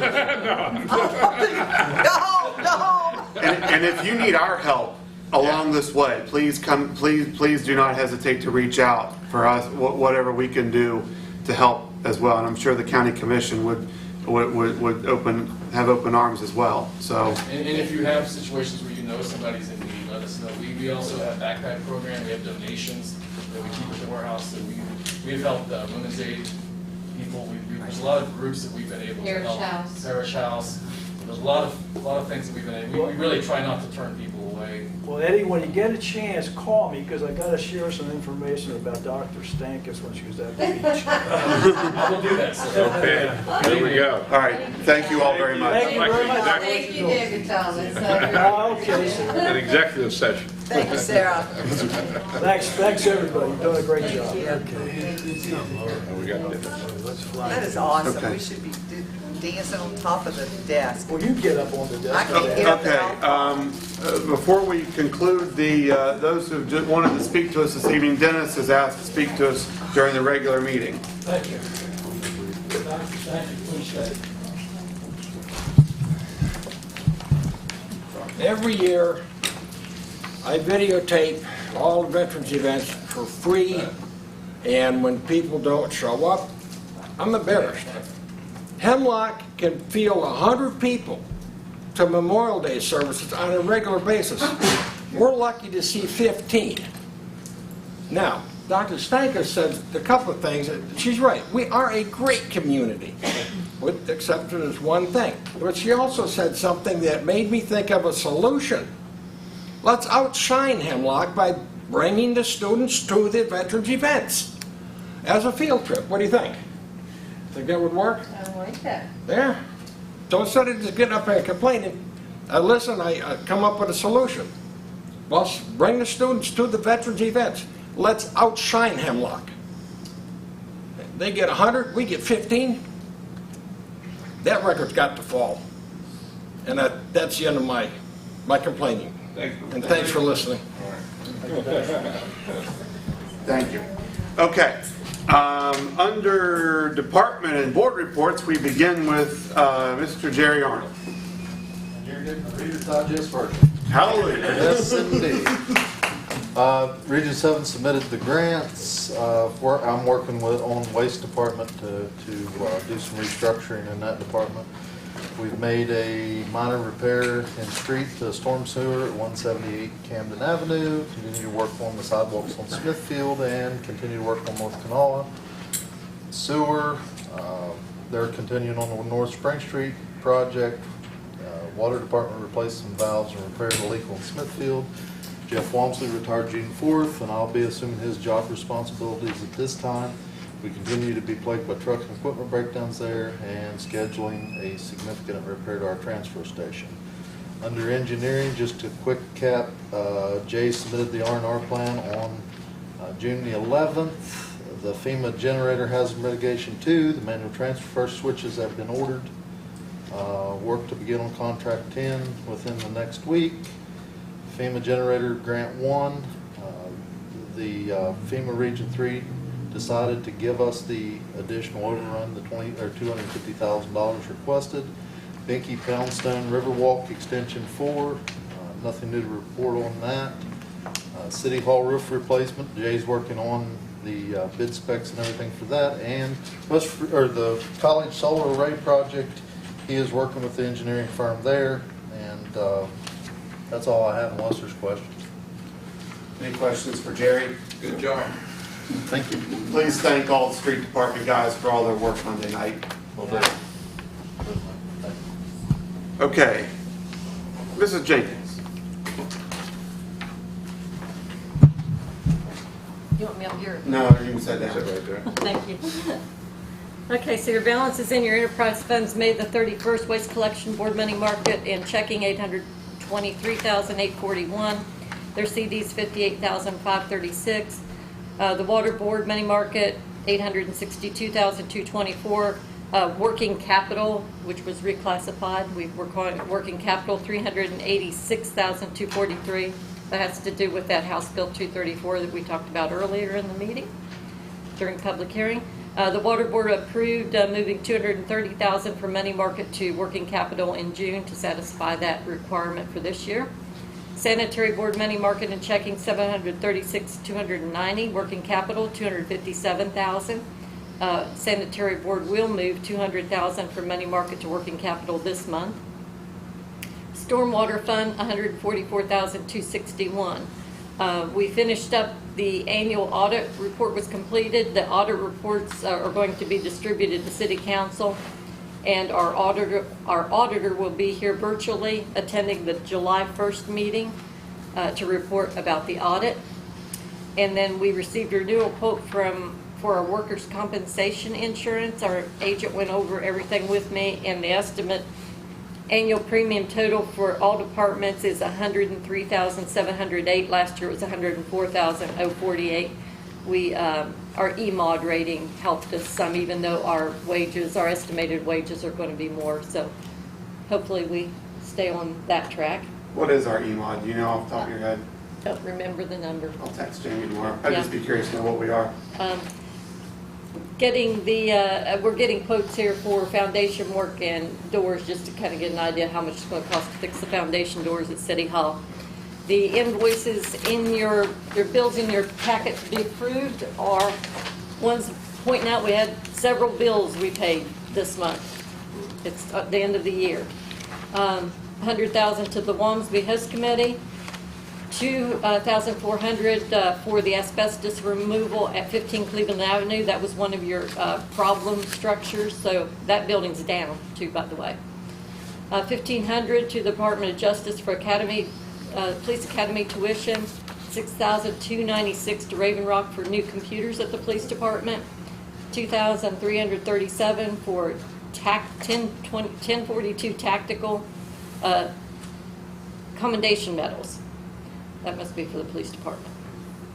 $1,248 for the Police Academy annual renewal. $1,100 to West Virginia Signal Light for a light bar for the fire chief's truck. $23,710 Capital Electric lights on North Spring Street. $2,784 JF Allen for blacktopping and paving. $55,860 Cooper asphalt for the Smithfield paving. $5,105 new tech systems for the camera security system at the theater, and $27,472 for Mountain State Electrical for supplies for the FEMA generator grant too. And then in your building permits, you'll probably see the one for the work $3 million in phase 2 of RX Remedies. We received $10,000 for that building permit fee. That's phase 2. Okay. Light going out and a little coming in. Well, we're getting B&O on that too, eventually. Yeah. So. Any questions or comments for Amby relative to her financial report? And at our next meeting, we'll have a budget revision. For coal tax, I don't think we'll be able to get general fund ready because we close the books on the 30th and our meeting's on the 1st. Oh, okay. I don't know. Oh, come on. All-nighter. I'll have information for you, but I don't know how the revision. I might. I don't know. I'll have coal tax for you. All right. Thank you, Amby. Police Chief Matt Gregory emailed and said that he and Doug were on their way to Parkersburg He emailed yesterday and said they wouldn't be here this evening, so he submitted his report. It's a brief one. I'll go over it very quickly. James Fisher recently graduated from West Virginia State Police Academy and has begun his field training program with our city police department. He'll be in the field training with 2 of our field training officers at varying points in time over the course of the next 12 weeks. Jacob Garrison, another new hire, was admitted to the State Police Academy on May 31st and will continue training there until August the 6th, at which he will begin the 12-week field training program, the same as Mr. Fisher.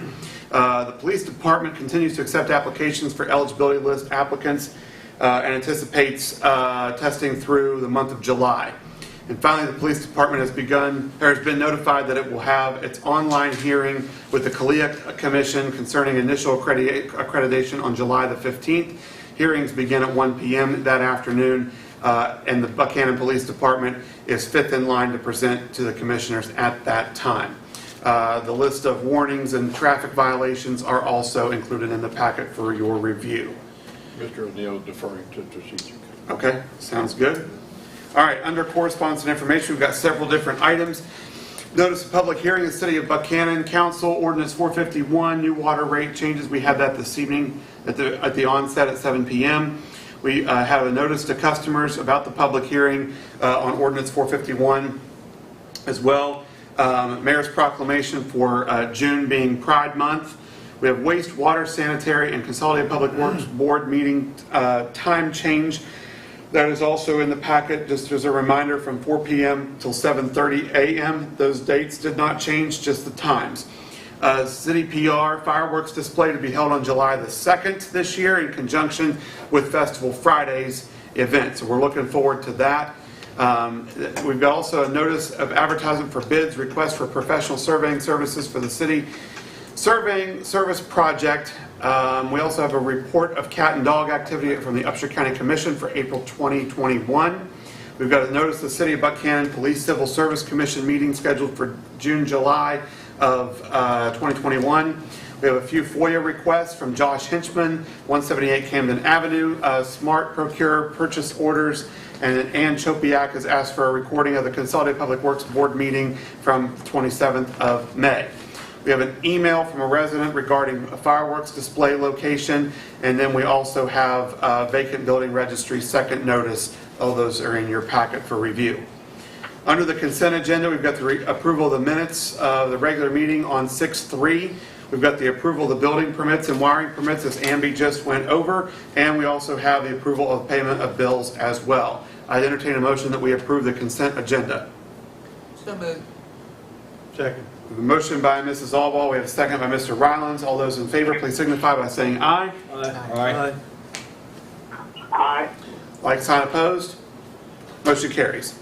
Okay, Mr. O'Neill has entered the room and he is ready to present to us for third and final reading Ordinance 451, our new water rate charges. Thank you, Mr. Mayor. Members of council, the council has before it ordinance number 451 of the City of Buckhannon and ordinance amending ordinance numbers 207, 228, 342, 369, and 392 of the City of Buckhannon, and specifically establishing new water rates and charges for water distribution services provided by the Water Board of the City of Buckhannon. This is the third of 3 readings. All right, ladies and gentlemen of council, you've heard all 3 of these readings. We had a public hearing about this subject matter earlier this evening. If there's no further discussion, I'd entertain a motion that we approve. So moved. We have a motion by Mr. Thomas. We have a second. Second. Second. Oh, Give it to Mr. Rager. All those in favor, please signify by saying aye. Aye. Aye. Aye. Like sign opposed? Motion carries unanimously. Thank you, Mr. O'Neill. Okay, G2, we have approval addressing mapping UCDA and A&T Enterprises new access road at the Brushy Fork Industrial Park, naming of Rayella Lane. I assume they came up with that name? They did. That was actually, I asked Aaron and the UCDA to come up with the name for the road that, it's actually the construction access road that I put in there earlier for the construction of the new plant.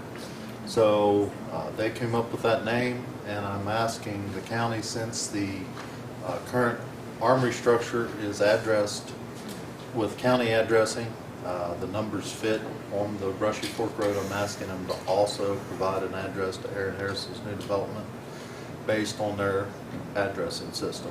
It just makes sense that they number that in their system, since the rest of, or everything else out there is numbered on the county system, as opposed to us assigning the actual address for it. So in order for Terry Jo to issue an address, she wants a formal approval of the street name, and then she'll issue an address for Aaron Harris.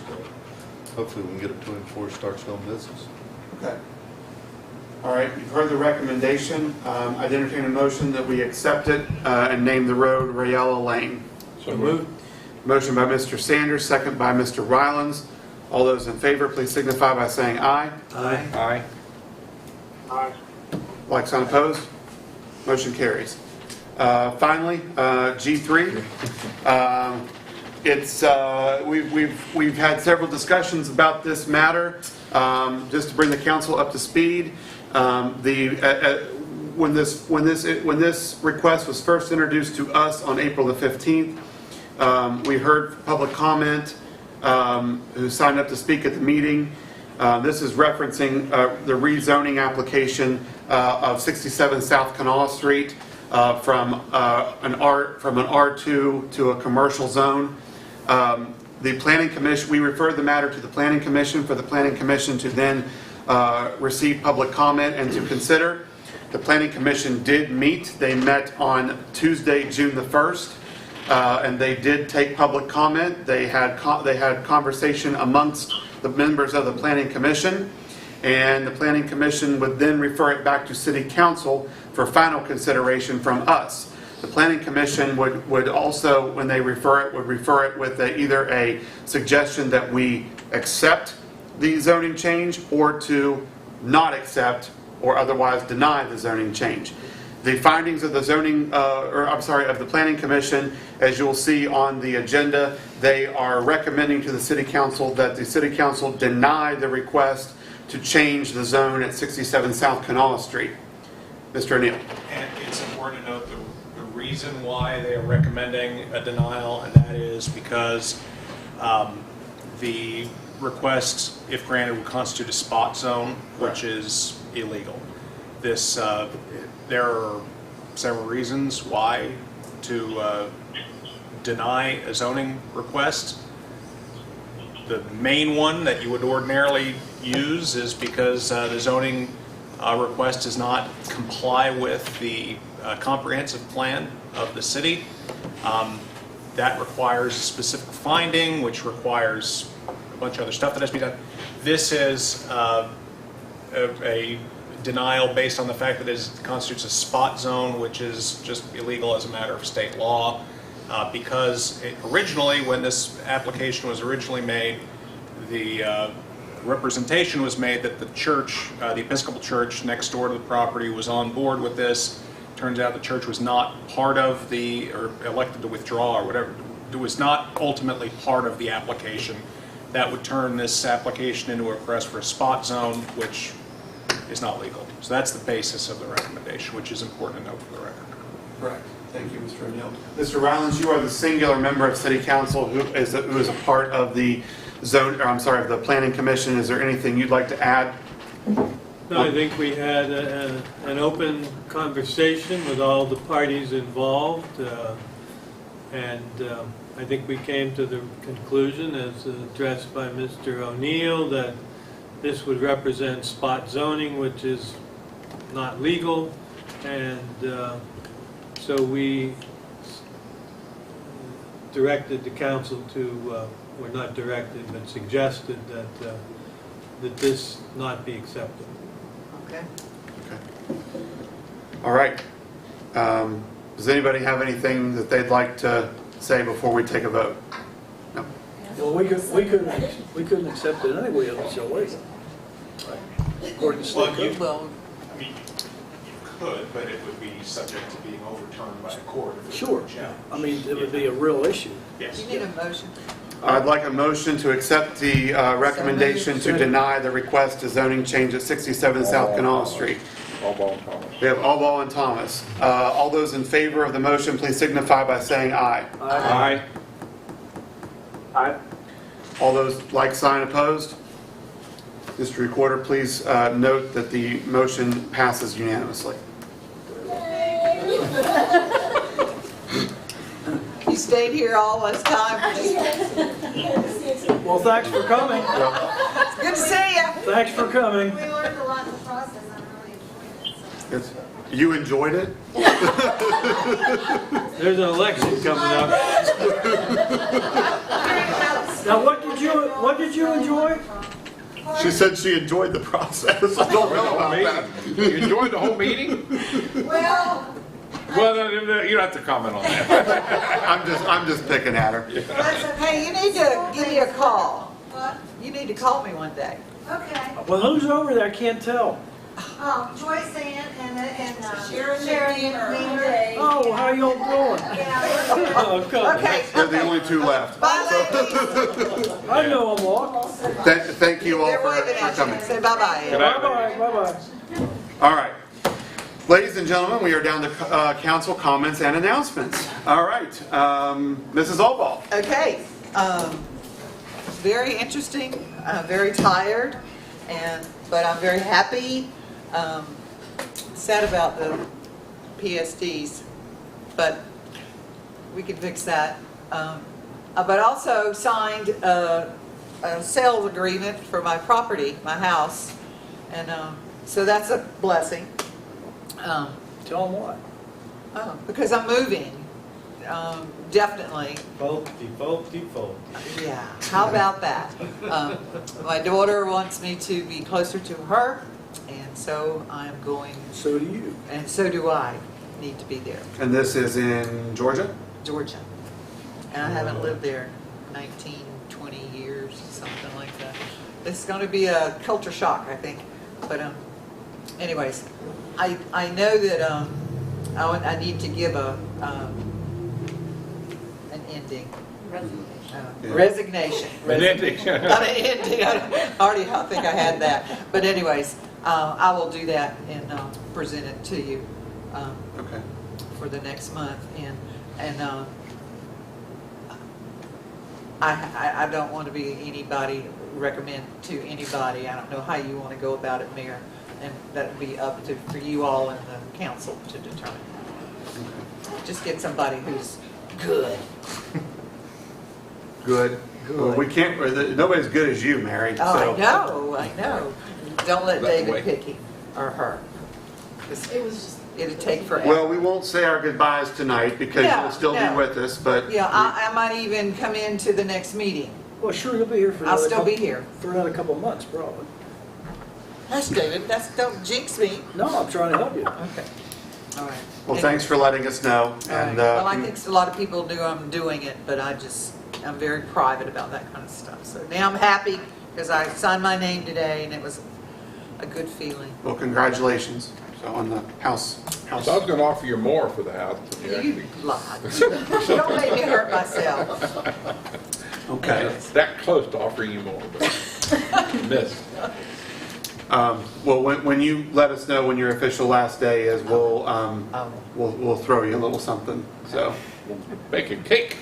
yeah. No, I'm not baking the cake. Somebody else is baking the cake. He doesn't like icing on his cake. I like ice. But that's not necessary, but anyways, let's go on. Just be quiet, Mary. You're not going to miss that, Oh, are one you? thing we went to, Got the kids over here. my guy that retired, Oh, yeah. Jeff. Well, I couldn't even remember his name. See, that's why I gotta go. That's why I gotta go. Shut up, Thomas. But that's the truth. But I really enjoyed going out, and that was the best barbecue, and the whole food was really good. Yeah. It really was. I had a lot of Jeff was icing that nice as day. well. I know, he was so glad. He he really hurt my shoulder. Well, just Cosplay, man. just so the council's aware, Mary is on our waste board. Yes. And so on behalf of the waste board, myself, Scott Randall, Amby, and Mary Allball, we presented Jeff with a real nice clock Yeah. that Amby ordered for us with his name engraved on it. He was very appreciative. So the way that came. No, he doesn't need an alarm. He can give you his alarm clock. So, but he was very appreciative, and that party was a lot of fun. And I wasn't sure. It was a packed house. I wasn't sure if Jeff was really that well liked, or if folks just wanted a good free meal. Hungry. I think that was. They heard Jerry was making pork, so. Yeah. All right. It was nice. Very Thank you, nice. Mary. Thank you. CJ. We had a special planning commission on Tuesday evening to focus on the development or redevelopment of the Chase drive-through lot on Madison. We got a lot of positive feedback. There was a lot of support for a skate park of sorts. So we took all that information in, and at Create Buckhannon Day, a contingency of skateboard enthusiasts showed up and had some prepared remarks, and we entertained a conversation for about 30 minutes about how to incorporate that into the development of that property. And we're going to have another meeting next Tuesday to further review some of this with the city architect. What time will that be? I think it's 4 p.m. at the Opera House. It's not a planning commission meeting. No, it's welcome to attend. just a ongoing conversation with the city architect and how, and one of the interesting things that came up outside of the, there's specific numbers for every 75 people an event needs a restroom. And, Yeah. But when it was brought up that how many parking spaces are needed per number, there is no standard ratio. So, when it was pointed out to us that, we have 489 free parking places, and, we don't need any more parking. Or do we? That's the question. So we're maybe rethinking that a little bit, and maybe duplicate one parking lot similar in size and capacity to the Development Authority's project, which would allow for some other utilizations of the property on the left or the right, thinking about a rectangular skate park of sorts. So this is still all in conversation, but my intention is to have an actionable plan within 3 months. So by the end of this year, we know what can be demoed, and how we prepare, and how we schedule, and if we need to contract or whatever. So I'm glad to see progress on that, and I'm glad that I reinforced the fact with these young folks that find your public voice, and public advocacy is the most powerful action you can take if you want to make something happen. So it's very rewarding. Thank you. Mr. Thomas? I've probably said too much already, but I'll just make a few comments.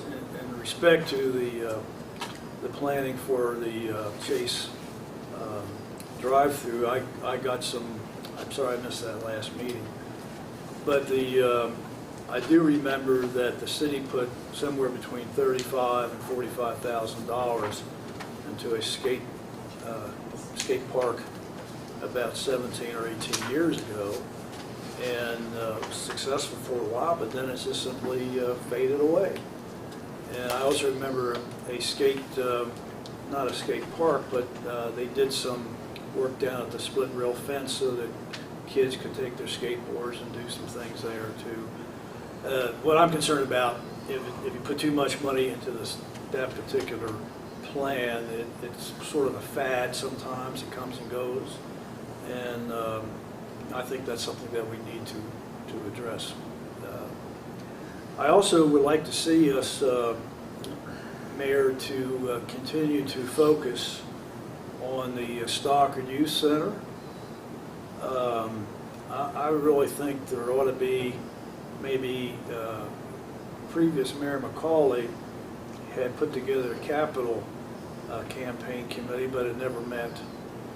And I do think with what's happening with the school board and what they're doing this summer and the wellness thing for the future, it'd be very appropriate for us to put some energy into trying to raise more funds for the Stockard Youth Center and take a look at the timeline as to when we think it might be appropriate for groundbreaking. Maybe a year or 2 or 3 years out, but I think it's an opportunity for us to take a serious look at what we're going to do long term. And if I recall, we have something like $455,000 in a bank we're pledged, and I think Jerry Arnold at one time said that he felt that it was going to be at least $700,000 or $800,000 to do something that, really would make a lot of sense for the city and tie everything together. And I would be more than happy to, if you do have a committee, I would not mind being part of that committee to ask people to consider giving some resources. I also just wanted to say that I voted no on the Juneth, whatever that, I'm not sure how to pronounce that. Juneteenth or whatever. But I don't want to take anything away from our dedicated employees. I voted no, not to. I mean, I think it's worth $40,000 or $50,000 for an extra day. Sometimes I think, well, just give them a $500 bonus or something. But I don't like the way it was done. I think that is simply, from my perspective, the beginning of the federal government being somewhat intrusive to all of us as communities. And if people think that the handouts that we have been receiving, either personally or with the city or the county or the state, what will be the consequences for the future, there will be none for me. But there certainly will be some for my children and my grandchildren. And that's what I'm concerned about. You reap what you sow. And I'm very concerned that we're not taking the timeline to really discuss what our plan should be for all this in the future. And I probably shouldn't say that in this meeting, but I don't write the editor of the paper, I don't get on TV, but I have some strong opinions about where our country's going. And we have to be very, very careful as a community. And I almost asked the question to Sarah Stankus. I watch CNN or listen to CNN and MSNBC and Fox, and I hear a lot about this critical race theory and how it's being taught in our schools. I have no idea about what's happening here, but I am going to call Dr. Stankus and ask. But we need to be a unity. The common theme for all of us is America. And we're all Americans, and we need to try to work with each other regardless of our religions or our ethnics or whether we're gay or not gay. So that's all I have to say. Thank you. All right, thank you, Mr. Thomas. Mr. Rigger. I have nothing at this time. Thank you, sir. Mr. Sanders. Okay, Mr. Mayor, yes, I had an opportunity to appear before the county commission today, and appreciate the fact that you were there, as well as City Engineer Jay Holland, Director of Public Works Jerry Arnold, and the purpose of the appearance was to request assistance with a project coming up. We're looking to rehab the Tennyson water storage tank under the program, the American Recovery Fund program, that we'll be receiving funds from here in the municipality and the city, and of course the county will be receiving some as well. Just want to thank the county commissioners for allowing me to be on the agenda today, giving us the time. They were courteous, listened to our presentation, asked several questions, and we'll take this under advisement. So they did assure us that we would be added to the list of those projects for consideration as they wrestle with their ideas, what they can do best with the funding. You know, Buckhannon is part of the county, and we do have a lot of infrastructure needs within our city that have to be addressed over the next several years. We were able to identify, I believe, was it 9 projects, Jerry? That's I believe it was 9 projects that we're going to try to tackle with the funds from the American Recovery Act that was signed into law, and thanks to U.S. Congressman Joe Manchin, or U.S. Senator Joe Manchin from West Virginia, for keeping us in the spotlight for that as well. So I just want to thank the Upshur County Commissioners for entertaining us today, for listening to our presentation, and hopefully we'll get a positive response. We're going to go back and speak to them again in August. Appreciate the mayor being with us, Jerry and Jay as well. So, Absolutely. Thank you. Thank you for your remarks and for your leadership on appearing before them. That's why he's dressed up today. Yeah. So he went up to the courthouse. So, and I can verify you weren't in court. So That's right. That's right. Exactly. You know, we had a tough week this week. We had a lot of storms this weekend, and then Monday night we had the storm of storms. About 3 inches of rain came through in about an hour's time frame, and you know, a lot of folks saw water that aren't used to seeing water. The neighborhood I grew up in, 32 years, I've not seen water like that in that area. Jawbone Run Creek that you can that's typically about this wide, you can almost straddle, turned into a 150-foot wide river. And it went through some folks' homes, and it was a tough night. Our city fire department performed water rescues, not from stranded vehicles. Our street department was out trying to keep up with closing a lot of different streets, more than we can keep up with. I got home at 2 o'clock in the morning that morning.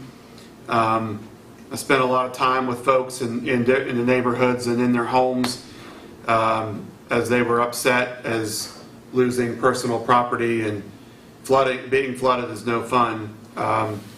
You know, this state is prone to it. Although we don't have a lot of other things that a lot of other states have to contend with, like tornadoes and wildfires and hurricanes, we have flooding. And I was on the ground in 2016 for the flooding that took place in the southern part of the state, and it was horrific.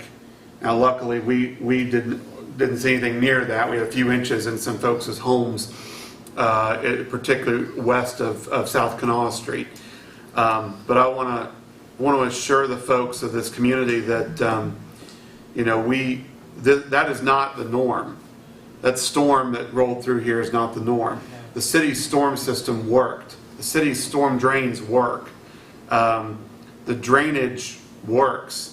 The problem is that we got 3 inches of rain in an hour, and there's no way that all of that water can be taken care of in that amount of time.